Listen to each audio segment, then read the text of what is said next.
So running the tails end for the Flannel Panel channel, and today's topic is healthcare, gays and healthcare.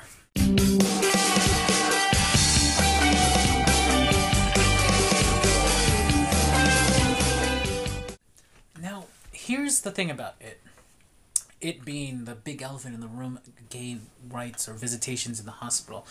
In the United States, what ends up happening is, even in California, if you are a gay person and you have a partner in the hospital, and if the family of that person does not want you to be there, even though you may have been together for, say, 20, 30 years, 10 years, there's no way and there is no legal recourse that you can actually take to be able to visit your own partner in the hospital, even if they're dying.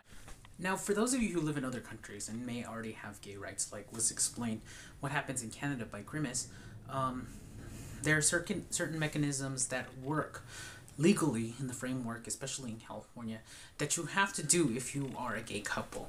One of them is you have to give each other the power of attorney.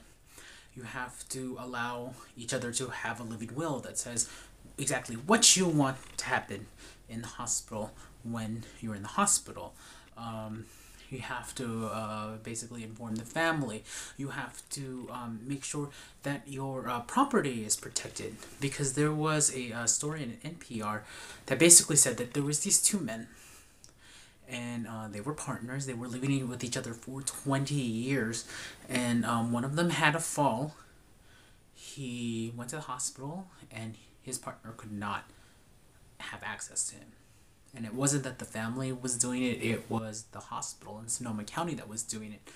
And as horrible as that sounds, what ended up happening is, and it gets worse, is that the property that both of them owned, that they both were the beneficiaries of, and they both had the power of attorneys of, somehow got liquidated because the one got irritated and senile because he was missing the other one, and unfortunately the one that had the fall died when he was in the hospital, and his partner of 20 years was not able to actually visit him in the hospital, and it's just terrible.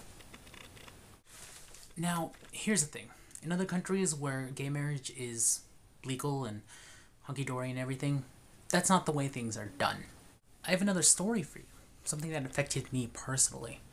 What ended up happening is, in the late 90s, when I was in high school, and in the early 2000s, there were no such thing as antiretroviral drugs, and people were always in the hospital.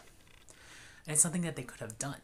It's just the way it was, and people would be dying around me. I was in the clubs, I was in that whole era where it was scary to live as a gay man. What would end up happening is the person would be in the hospital bed with you, and you'd be looking over them much like this, and the person, if their relatives did not like you, you could not visit. Friends could visit, but for whatever reason, people in the hospitals, if they didn't like you, or if the administration didn't want to get sued or things like that, they would bar people lying in bed to have anyone whom they wanted to visit actually visit. And we're talking in an age where, when they were close to getting to the antiretroviral drugs, they were doing really things that were just, it sounds insane, but it had some hope. They were injecting apple juice into people. They were, things that are completely nonsensical now. We had no hope. We had nothing. We didn't have any sign that the AIDS crisis was going to be over.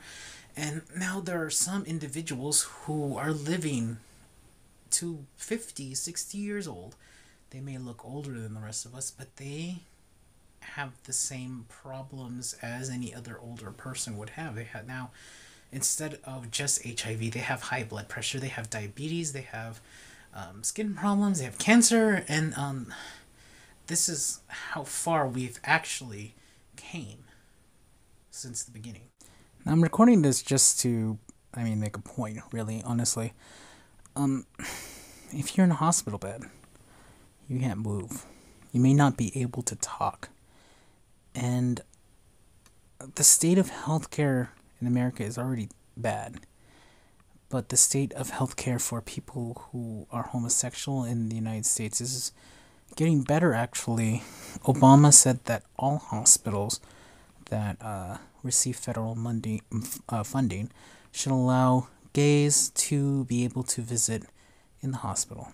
That's a really, really big victory, and I hope it becomes part of a law, but in the short term, it's beautiful. In the long term, who knows what happens. Another administration may come into the office and they have the right to just remove all those rights. I think it's wrong, but it's something that happens in the United States. There's nothing that we can do about it necessarily. But hopefully, when you're lying in that bed, you have a loving partner there. Hopefully, in the future, in the United States, you two can at least give them the dignity in death, or give them the dignity in sickness, that they have their loved ones around, that they have their friends and their family and their partners with them. It's Ryan the Tail's End. Bye bye.